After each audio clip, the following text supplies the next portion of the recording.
Cliche Jeff, and you're tuning in to the Do You Rules live version. It is about 40 degrees where I'm at on the East Coast, which is equivalent to summer weather if you're from where I'm from. Anyhow, I wanted to come to you live today because I believe we're going to go into our first season as far as doing you, me sharing some of the concepts I've come across and what I believe potentially, possibly, maybe could be influential to you in a way that's helpful, that's beneficial. And two of the things I wrote down to start as we approach 2024, and this is a lot of where this derives from, hence a lot of why I'm called cliche. I do believe I'm not telling you anything you don't already know. I do believe that a lot of these things that you don't know are in you and are or that you do know are in you. It's just a matter of bringing it through. So two of the things I wrote down. If you believe in these two things, if you believe the answer to this is yes, I can be better. Yes, I deserve to get more out of my life. Yes, cool. So consider this, if you've answered yes to both those questions, that this is a season for action. It's a season for action. And it lines up really well with the new year, as a lot of folks, the majority of the world, goes into some sort of decision making around changing. And it's easy. New year, new me. We hear it. And and the data is going to suggest that a lot of the new year, new me people will bow out by February. That's just real. That's just life. But but how do we avoid that? How do we stay on a path that that if you believe you can be better and you believe you deserve more, that those things start to come to fruition? And I wanted to share a process I've implemented in my life, which I think was is pretty cool. And it's a meditation process. And it's less the actual process and more the epiphany I kind of had while going through it, which was I read about a month ago now to this day, give or take a few, The Code of the Extraordinary Mind. And it's a sensational book. I really recommend reading it. I'm an IT guy. The person who wrote it was by trade an IT person. And so there's a lot of logic that just makes sense, and it aligns for me from a reading perspective. Very, very easy to read. Anyhow, the key takeaway for me, at least that I took from the book, many, but I have implemented the meditation practice, and it's a 6-step practice. And here's how it goes. The first step is to go through a layer of compassion. You start with compassion. Pretty obvious what being compassionate will make you feel like. Then you go into gratitude, and there's 3 different layers of gratitude you go in for. Then you go through an act of forgiveness, which I found pretty powerful.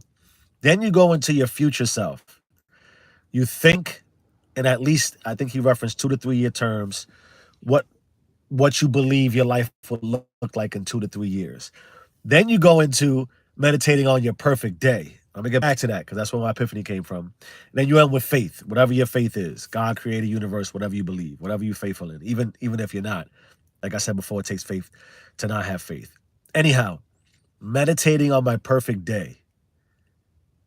What like it if you consider that possibility, I want to be better.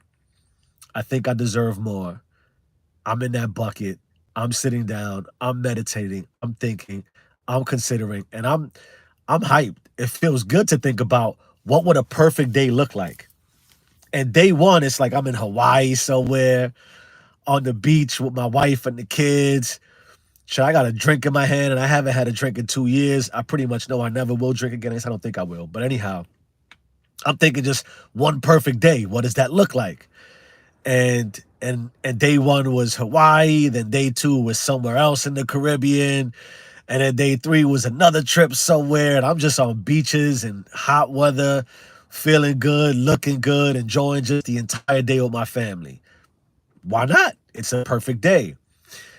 After taking a few trips, day 4, 5, 6, and 7 was a lot of just splurging, looking at dream houses. A perfect day of I just bought my dream house. That sounds like a perfect day to me.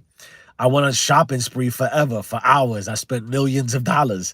That seems like a pretty perfect fucking day in my life. And I went through the gluttony of what a perfect day would look like if I had the opportunity and the ability to indulge. 7 days of just lavish thinking and lavish lifestyles. And it was about day 8. I remember it struck me because I paused. I even opened my eyes to kind of think, wow, this is pretty fucking powerful. After about day 7, I was kind of tired of taking trips, beaches, the sand, spending all day with my family, as crazy as that sounds, right? But this like, all right, I've had those perfect days, day after day after day. Is that still the perfect day to me? And then I considered, could my perfect day include some kind of work? Could my perfect day include some kind of grind? Could my perfect day include some kind of pain, some kind of adversity? Why? Because it feels good when you endure. It feels good when you come through on the other side. It feels good when you set intention, you work out, or you get a project done. Or if I'm in my podcast, or like I said today, I'm going to go live. It feels good when you accomplish those things. How could you possibly enjoy Mai Tais on the beach if you don't have some sort of struggle? How else would you be able to indulge? What are shopping sprees and dream homes and lavish lifestyles monetarily?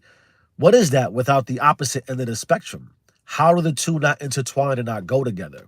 So the power for me, and what really, as I considered the do you rules, going over the do you rules, talking about implementing change, thinking about 2024, I think the reality struck me that my perfect day, my perfect life includes some sort of grind, some sort of adversity, some sort of struggle, some sort of work. And I'm not telling you how you should define it. I think it's pretty obvious how I would define it, right? I believe in helping and serving. I believe I've been served and helped in my 42 years around the sun. And so this is a little of my give back.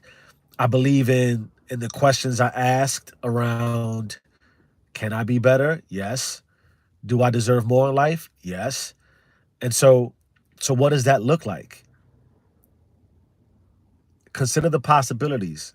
Consider your perfect day. Consider that, and we'll close it up here as 2024 approaches, as we think about the fact that we deserve more, and you should deserve, you should feel like you deserve more, and you should get more if that's what you want. You should be better if you think you can be better. Take action. It's a season of action. The very first thing you should do, the very first thing that you should invoke from yourself, the very first response out of you in some way, shape, or form, whether it's physically, spiritually, emotionally, in your relationships, just take action. I'll leave you with this, I promise. I'll stop after this. I just read a quote, I think it was from Eric Thomas. To start, you don't have to be great, but to be great, you have to start. It's a season of action. Do you stay rich?